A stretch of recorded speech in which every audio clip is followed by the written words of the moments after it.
What is going on, everyone? Welcome into the Voice of College Football Oregon channel right here. As promised, live Wednesday night, 2 nights in a row, just for your viewing pleasures, because why not? Why not? We have Spaz, but I'm going to fire him for a moment. We're going to put on the main stage. Welcome in, Mr. Savage, Mr. Dayon Savage, Kobe Savage's father, the transfer from K-State to Oregon. How are you doing tonight, Dayon?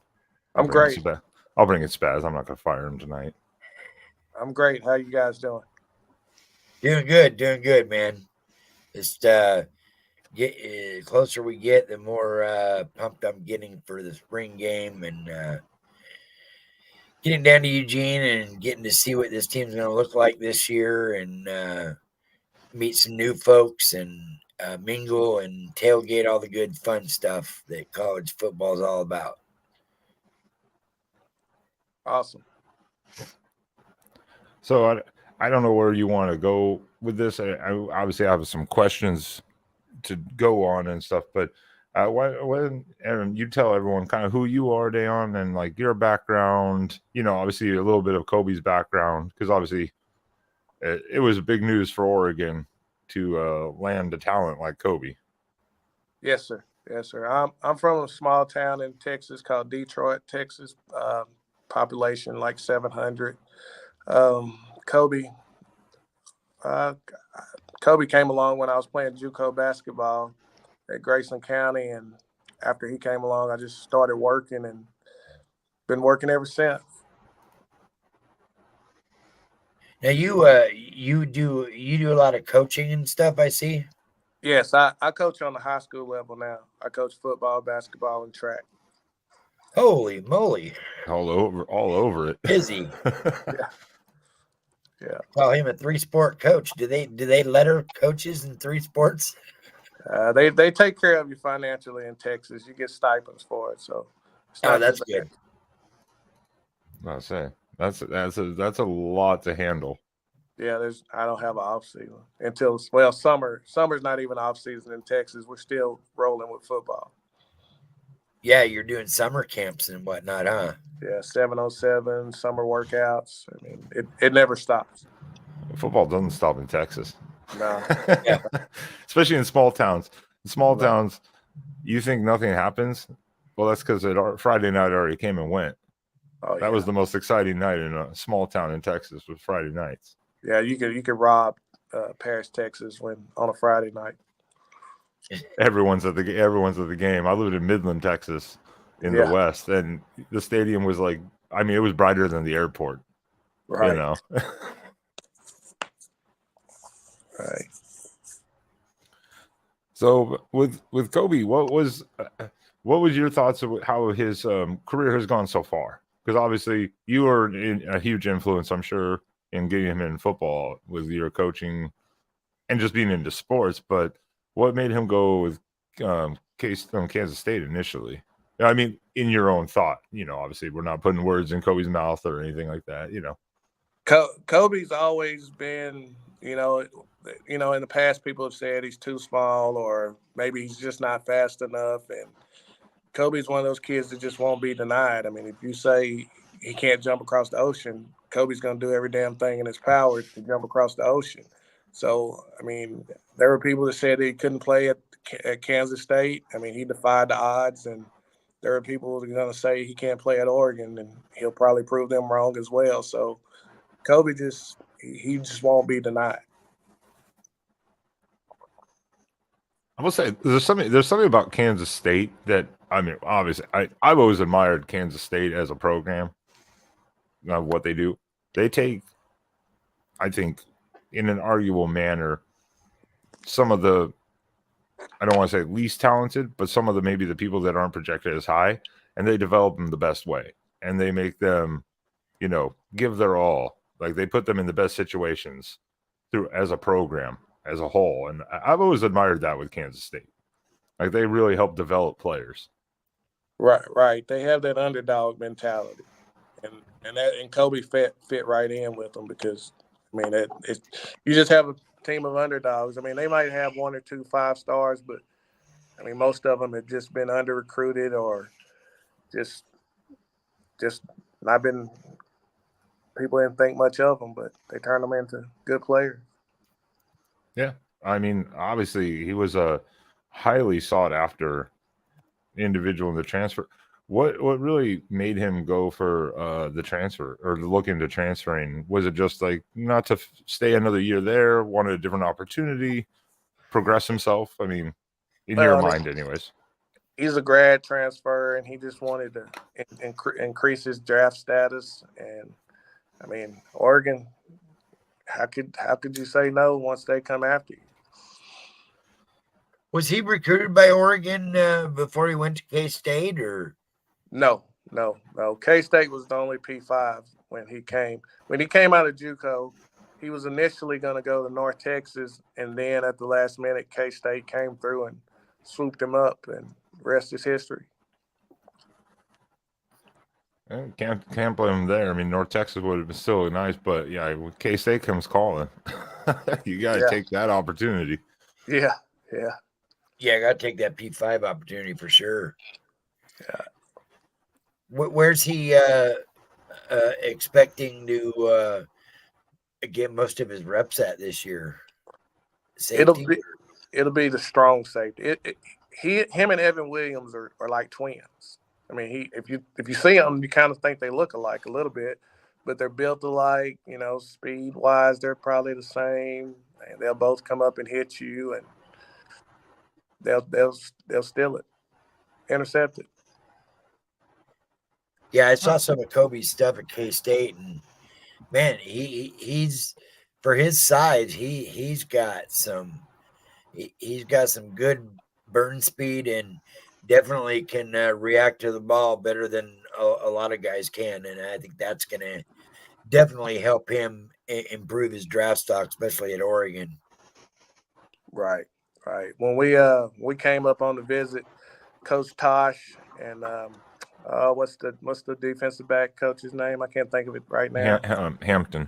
Coach Hampton. Yeah. They just laid it out and showed us how they were going to use him, and I mean we've been fired up since January. Well, that's what I was going to ask. I was like, was it, obviously Oregon.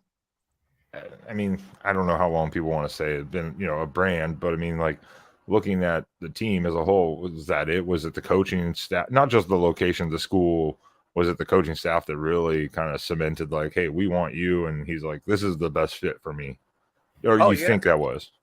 Oh, yeah, because we were scheduled to go to Seattle. I think we came in on a Friday, and we were supposed to go to Seattle maybe Saturday. And, man, we were there for about 5 or 6 hours, and we're like, we're not going to Seattle. This is it. It's always nice when you can steal one from the puppies. Yeah. Who wants to wear Adidas? Yeah, the team up north. Yeah. Washington fans, they've been quiet lately, so I won't be too mean. I won't be too mean on the Washington fans tonight. Yeah, but Tosh and Hamp, man, they just bring the energy, and Coach Lanning brings the energy. And during the recruitment, I mean, the whole staff was texting me and Kobe's mom and texting Kobe. And what I like about Coach Lanning, I could text him right now, and he'll text back within 30 minutes. I mean, he's not one of those guys that you just like untouchable and you can't talk to him. And that's what I like about it as a parent. That is one thing I've always heard is that, I mean, obviously, when you're in the know, so to say, and you know him, obviously outside reaching in, that's a little more complicated. But if you're one of those people, like you're in that circle or recruit parent or whatever, he's a very personable guy. Like he keeps touch with everyone, and he just tells them what it is. I mean, right? He doesn't play games. He doesn't make promises. He's like, you're gonna come work, and that's what it is. Yeah, we had the Rush family on about a month ago, and they were saying this is the same thing with Elijah and his brothers recruiting, that they just nonstop, and they're always available, and they're always talkable and friendly, and they just never let up. and that's what sold them as well, was the fact that when Oregon seems to go after lock on somebody, they're going full bore 100%. They're into that recruit and they're not stopping. Yeah. Yeah, we were on the visit with Dante Moore, the quarterback, and who else? I think it was the safety that's coming for Duke. We were on the visit with those two guys. Oh, right on. Yeah. So you all were pretty much hanging out and checking the area out together. Well, I mean, like when we would meet up at the little, like to eat dinner, or lunch, or breakfast, we would all meet up and talk. Nice. That was a lineup. That was quite a lineup weekend right there. Yeah, I was hoping we would have got that big lineman from Oklahoma, but I think he went to Missouri instead. Oh, he was an offensive lineman. I can't remember. Yeah, there's so many names. I've been trying to do the same thing. I'm like, I can't remember everyone's names. There's just so many people floating around the transfer portal in the off season. It's like, ooh. Right. It's a full-time job to keep track of like all the transfers. Right. What was the transfer number, Spaz? 1,400, 1,500 or something like that? Like 1,500. And we ended up with like 9 or 11. It's a lot of guys. I mean, whether just transfer or like in Kobe grad transfer, which when you're a grad transfer, that's a whole different situation to me. That's a whole separate scenario. You're a grad, go do your final year somewhere, you know. There's just too many transfers though to keep track of. Kansas State didn't look at it like that. They didn't think that it was okay for him to leave, even though he was a grad transfer. So. Oh. Yeah, they were. I saw some of your little minglings online, and I was like, "Is he poking back at Kansas State?" Because it kind of looked like it. The K-State doesn't like the grad transfer thing.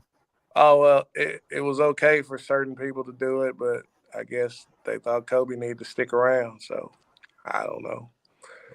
It'll be okay. That's interesting because grad transfer. Most teams are like, cool, we appreciate you. Maybe they just really needed him to stick around. They really wished he would have stuck around. That's why maybe they're like, we need you. Well, yeah. Please. I mean, I told him, I was like, you said farewell to Will Howard, but now you're saying Kobe is selfish and doing his own thing. I mean, what's the difference? Will Howard, he's a grad transfer, but you want Avery Johnson to play quarterback, so you're okay with him leaving. But you want Kobe to stick around.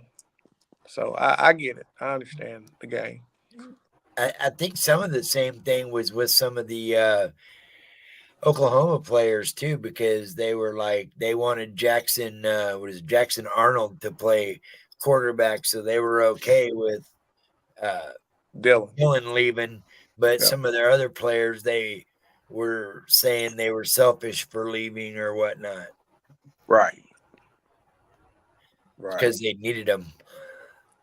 Yeah, that's probably what it was. It was more of like, we don't need you anymore. You can go, but you can't go because we need you. Yeah. So I don't know, man. It'll all work itself out. Yeah, Kansas State will be fine. They've been doing just fine. Yeah, next man up mentality. I mean, it is what it is. Yep. And that's just reward for Oregon. I mean, in the sense of it. And what was it? I mean, you said obviously the coaching staff. What was it like when you guys? Because you guys had any of you been to Oregon before, the state as a whole, or let alone Eugene? No. I had an uncle that lived in Oregon for a while. He might have stayed there about 10 years, but other than that, none of us had been to the Pacific Northwest.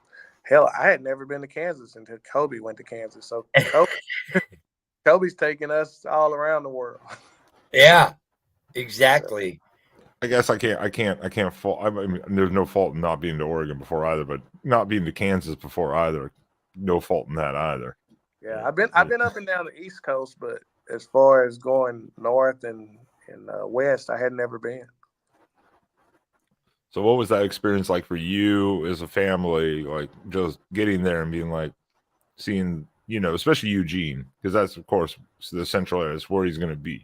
It was different. I mean, we flew into Portland, so you saw all of these homeless people living up on hills and stuff, and that kind of I was like, man, what is going on with all these camps on the hill? Portland, It's bad yeah. up here, Portland, yeah. Portland is Yeah, quite a thing these days.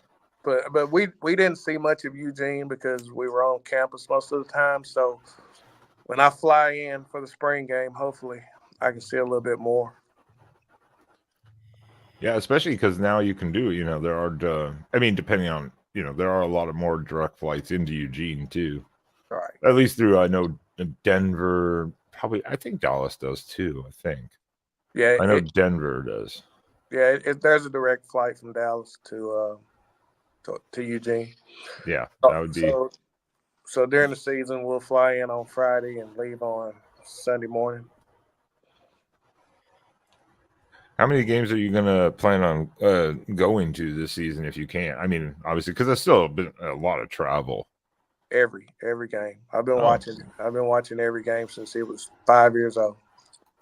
Oh, wow. Okay. So that's a lot of travel, but yeah, I missed one in JUCO because he was in New Mexico, but the next time he went to New Mexico, I went with him. So I haven't missed a game.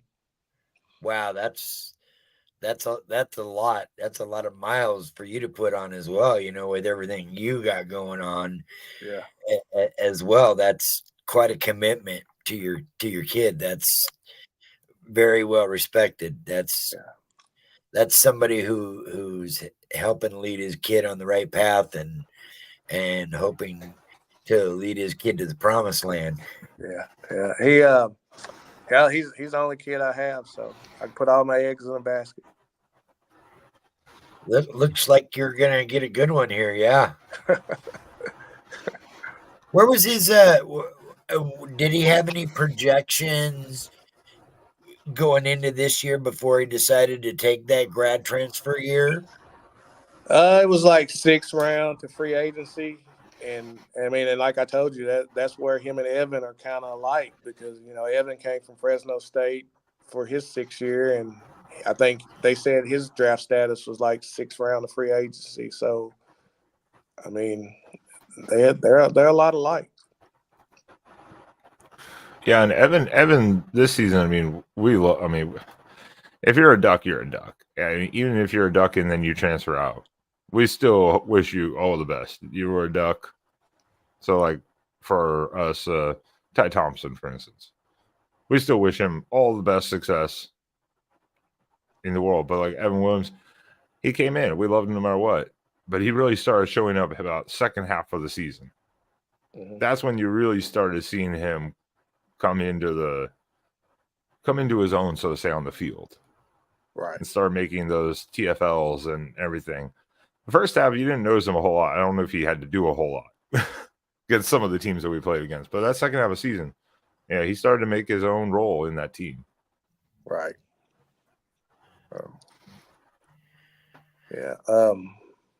And you're talking about TFLs. I saw that he had a lot of sacks and a lot of TFLs. Kobe didn't get to blitz much at Kansas State. I think the 2 times he blitzed, one was against Dylan Gabriel, and Dylan still got it off. That'd be a nice little battle in spring camp. Then it sounds like spring and fall camp. Oh, they're pretty tight. I talked to him the other night, and I said, "Who do you hang around with?" And he was like, "I hang around Dylan, and I hang around a few linemen." And he mentors the 5-star out of Texas. Flowers. Yes. Oh wow. Yeah, that's the little brother. Kobe's a film junkie, so Flowers. I guess he better be ready to watch film because Kobe lives up at the facility. That's good to know. It's good to have good film junkies. Yeah, it is. I mean, that's the one thing everyone said, like with Bo Nix the last couple of years is that man is he's just studied film. That's all he did. Right. That's what made him kind of the leader. So that could be a type of role that Kobe takes on, especially having so much experience that he already has. Right. He's been a captain every step of the way. I mean, junior high, high school, junior college, K-State. So That's the expectation everywhere we go. So he's a leader and a Yeah. role model then. Yes, that's what I've always preached. I mean, you be the leader, not the follower. Yep, that's the best way to be. Got to be the leader. The leader's what gets you there. Yeah. Just a random question. I don't know why. Because we're still, Spaz and I and our other guy, Derek and Sean, we're still constantly processing this. Was there any mindset for him of Oregon going to the Big Ten as like a potential good thing, or was it like, man, I wish we were playing the Pac-12 still? Like, was that ever a conversation that maybe you had with him? Because it's just such an interesting dynamic these days in college football because everything is changing so dramatically. Nah, we want the big stage, man. We want the smoke. So yeah, bring on Michigan, bring on Ohio State, bring on UCLA and USC. I mean, we want the smoke. He wants the biggest stage. Yeah, I've noticed that in a couple of the different clips I see is always about bringing the smoke. Right. I mean, you got a kid that's named after Kobe Bryant and Lane Frost. So he's named after a basketball star and a bull rider. So Lane Frost, one of my favorites. Yeah. So I mean, he's gonna bring it. Funny story about bull riding is I also grew up in a real small town in Oregon called Jefferson, Oregon, about 1,500 when I was growing up in the 80s. Now there's like 3,500, maybe 4,000. But one of the top right now, he's leading the world tour. But he's top 5 last year, went to nationals, is from Jefferson, Oregon. And that's Dawson Branton. Yeah, I don't know him. Now the bull riding came from his mother's side. It didn't come from my side. Really? Yes. His grandpa was a bull rider. So no, he didn't get that part from daddy. Right on. That's interesting. I was gonna be like, no. I do have to address something here. You're gonna see this guy's a lot. Connor, Clint, it's okay, Beavers. We're playing you this year. It's okay. Calm down, Beavers. Always in here. Trying to troll us, but yeah. That's the Oregon State Beavers, so naturally still the rivals. Right. Naturally. Love those guys though.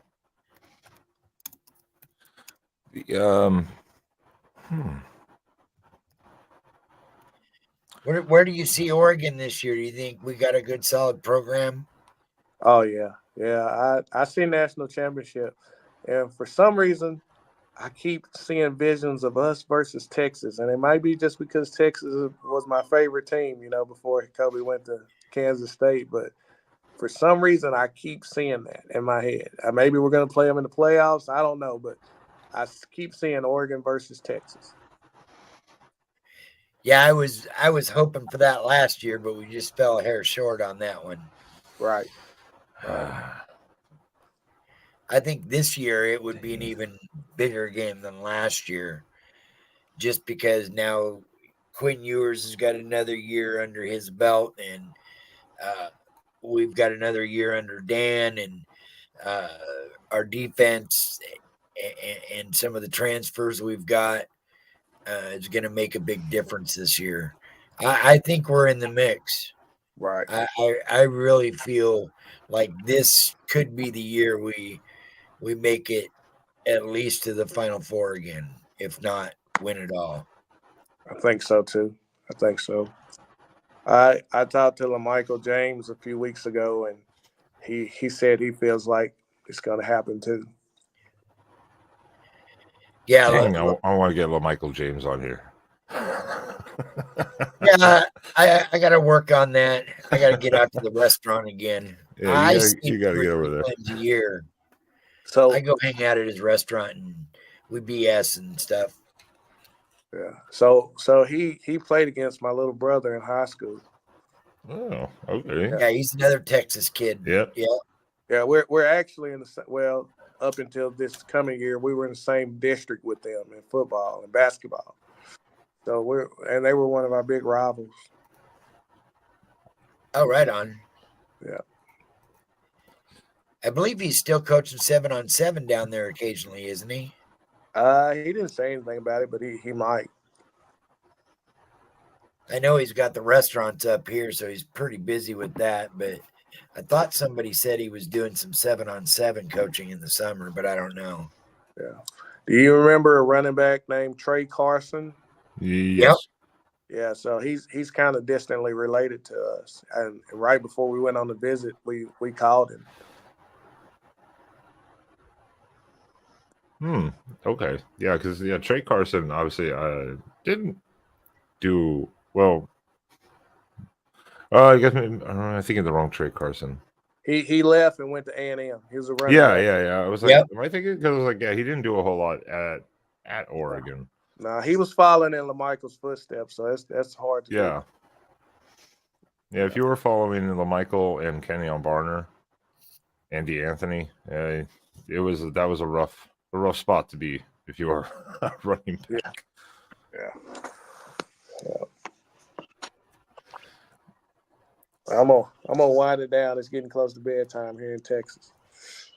All right. Well, thanks for coming on, and hopefully we'll get to. Have you? Did you get to go to any of the restaurants around Eugene when you guys were down here? No. I'm gonna try to make it to LaMichael's place, and Kobe's been telling me about some Polynesian food he's been eating, so we're gonna try that out too. There's also another place that a lot of the recruit parents and a lot of times they do the coaches clinics and stuff, meetups there. I can't think of the name of the restaurant now. Again, it's blank. But the guy's name is Ruben. It's his restaurant, and he's on he's on X under the name Go Ducks, and he's got a restaurant. He's got pictures of several parents and recruits over the years and some of the different coaches. And they have usually a big dinner Friday night before the spring game at his restaurant with a lot of the recruits and parents and stuff. Oh yeah, so I have to try to make that. I think my flight gets in 6 or 7, somewhere like that. So yeah, I'll try to make that. Tell somebody to send it to me on Twitter or tag me or something, or tweet it or something. Everybody follow me, whatever you want to do. Yeah, I'll get that info to you. All right, I appreciate it. Y'all take care. God bless, and go Ducks. Nope. Thank you very much, Dayon. Thank you very much, Dayon. Good night. Appreciate it. All right. Bye-bye.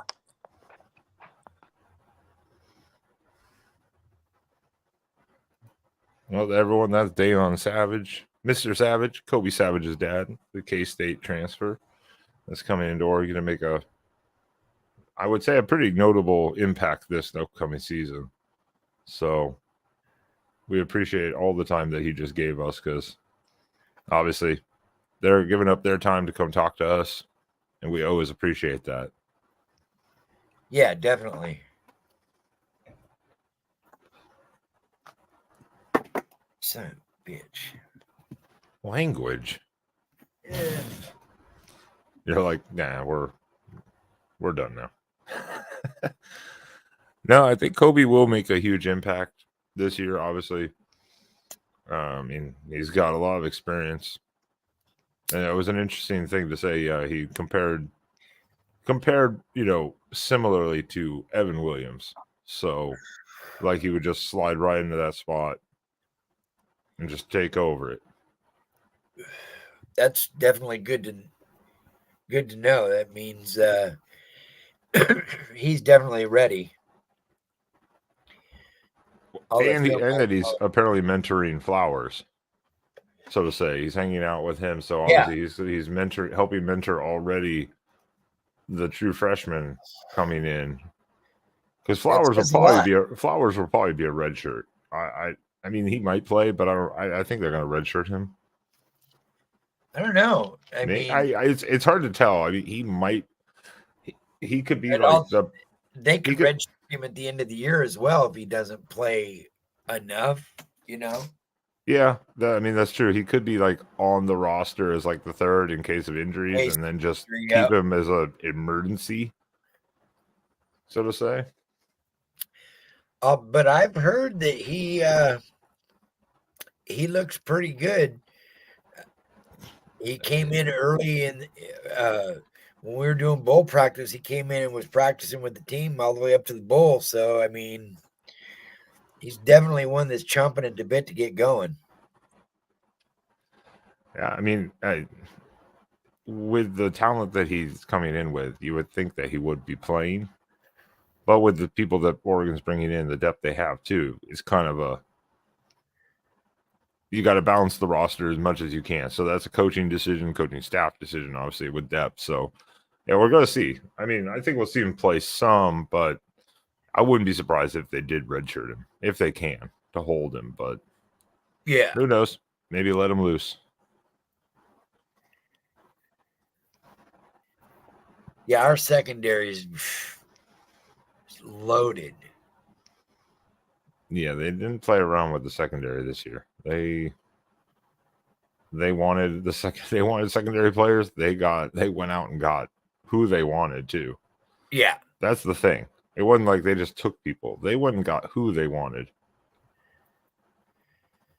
Yeah, they got, I think, 3 or 4 secondary players out of the portal this year. You got Johnson, you got Kobe, and the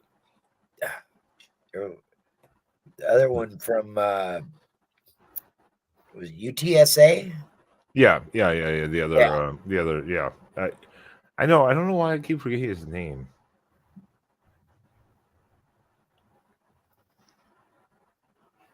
I should have had this pulled up. I keep forgetting his name. I don't know. We just talked about him a couple weeks ago too. But yeah, he was had one of the highest pass deflection rates or numbers, in the nation last year. It was, an impressive number.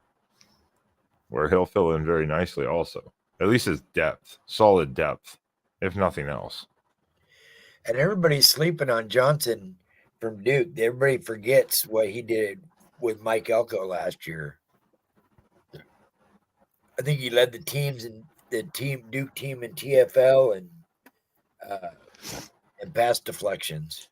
Yeah, it's and that was something too. What Dan was saying is kind of interesting. They didn't have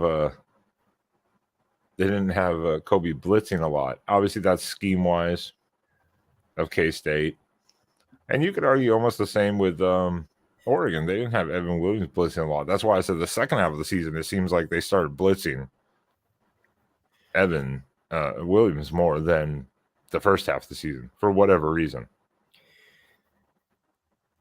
Well, like quarterbacks like Penix who aren't as mobile, you can probably blitz easier and whatnot.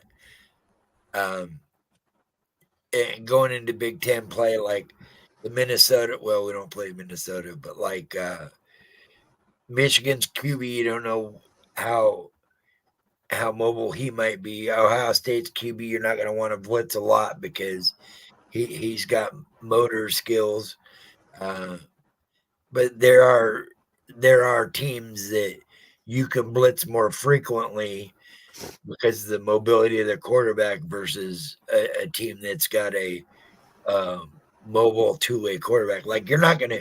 I don't think you'll see a lot of blitzing on Dylan Gabriel this year because he's more inclined to take off, whereas Bo Nix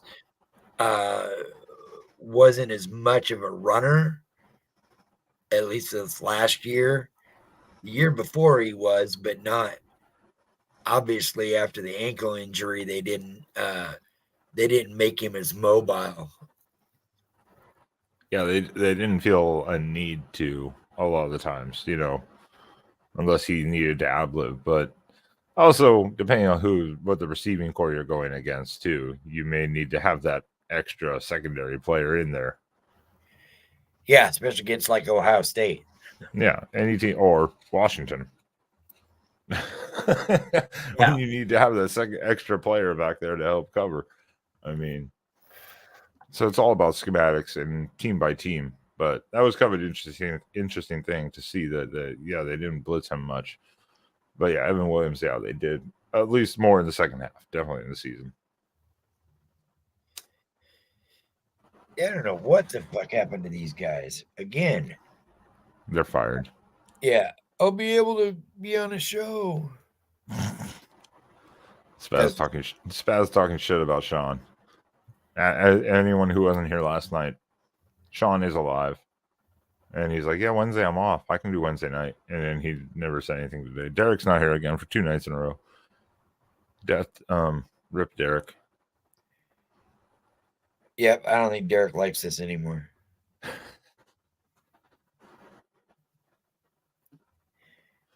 Yeah, we need to get Michael James on here.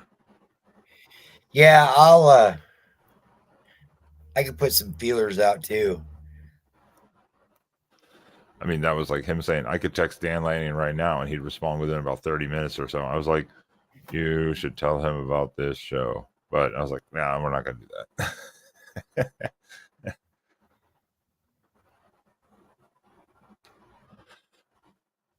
But yeah, we're still working on a bunch of guests, obviously, especially during the off season. We've got a few feelers out for people, but nothing solid yet. Relax, everyone. We're working on it. People are busy too,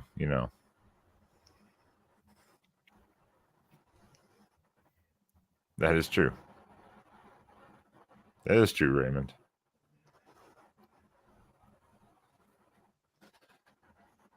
We're available too. You guys can reach out to us anywhere on YouTube here or through X for both of us, through either of our usernames. The one that Spaz can't point to.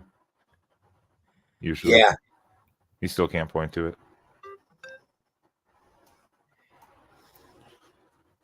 But you can reach out to us and talk to us anytime you want to, or questions, or if you have guest comments, or like who you'd want to see about getting a guest on here within reason. Obviously, I doubt we're going to get Dan Lanning.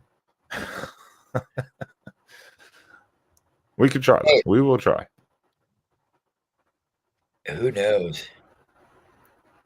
We're still working on several former Oregon players to get them on here, talk the team and what they think, especially as coming from older players, seeing the transition of Oregon as a whole over the years and just kind of get their thoughts on it, because it's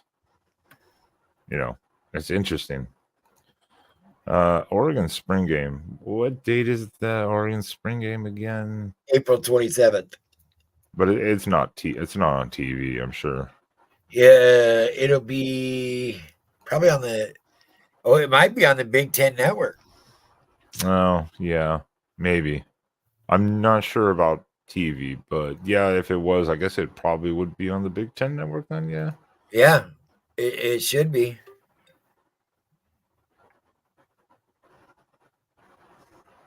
I'll have to look that up and see if they have it listed. I haven't looked to see about that yet. Obviously, we're still quite a ways off from that. Because obviously, I plan on watching it. If I can't live, I will be watching it afterwards, obviously. Yeah, I will definitely be there. Yeah, you definitely should go try to see if you can hook up with not just some of the parents or whatever, and talk to, but maybe even some of the players, I don't know how the spring game works exactly. I've never been to a spring game, so.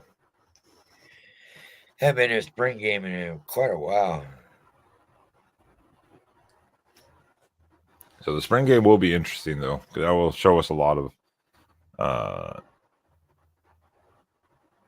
I think we'll get a feel of like who's the players to watch, more and more. But then, like we say, the spring game is hard to read too.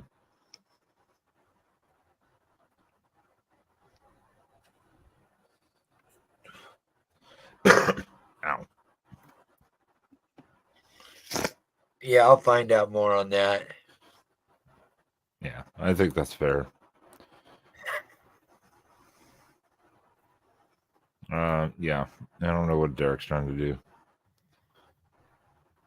Yeah, I don't know. No one knows. He doesn't text us anymore. No, he don't love us anymore. He's fired. Raymond, you're hired. Yeah, jump in. Tony, where are you? You're hired for 0 pay. Where'd Tony go? He's somewhere. He's up there. He's somewhere. Well, this That'll is the whole do it. night. Was it? That should do it. Yeah, I was like the whole night tonight was to get in there and talk to Mr. Savage there. So once again, we appreciate Dayon coming on, giving us time to talk a little bit about Kobe, a little bit about their life, a little bit about the transition to Oregon and what that was like, and obviously quite a huge transition. Kansas State to Oregon. This is quite a transition. Yeah. Plus conferences, and it sounds like he's a very motivated individual. So to say Yeah. the least. That'll be nice to see too. So hopefully we will be seeing a lot of Kobe Savage this year in that strong safety position, tearing up the field. And as to everyone in the chat, we appreciate you on a back-to-back Oregon live show week. We will probably take next week off unless we get a guest. Yeah. Yeah, next week's my birthday week, so I'll be busy most of the week. Oh God, he's getting older. Yep. Oh God, what are you, like 70 now? Yeah, 65. Oh damn, I was close. I thought you were gonna be like, you ass. 65. Happy early birthday clap and celebration for Spaz, everyone. 65, I was 21. He still thinks he's 21. Yep. Maybe not with the ladies. Mrs. Spaz would whoop his ass. Yep. No more mid-show meals for you, sir. No, I scarfed it before we got out. Literally, I was eating right up until the time you popped in almost.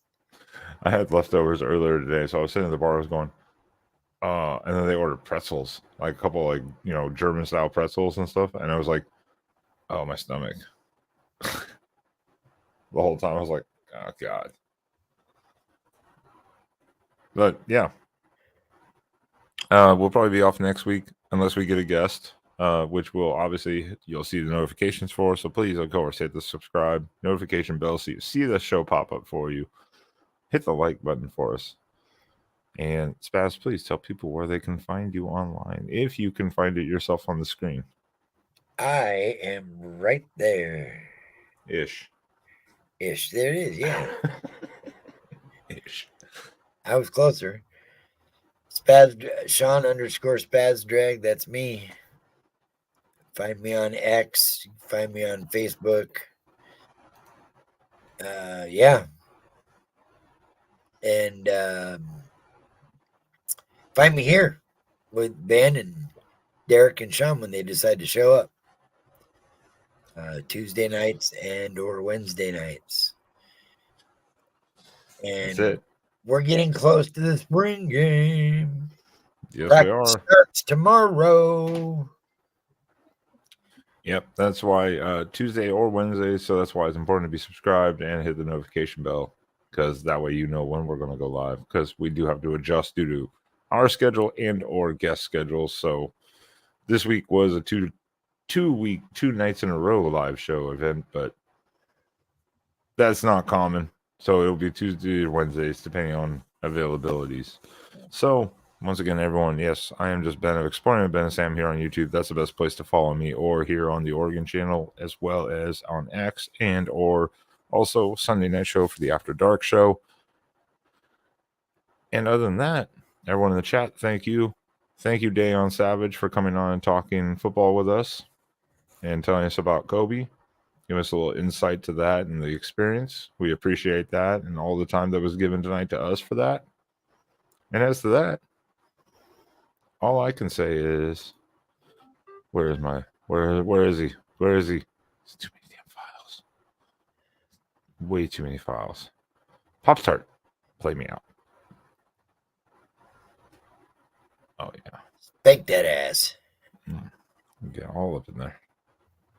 I can't wait for next year's Pop-Tart Bowl.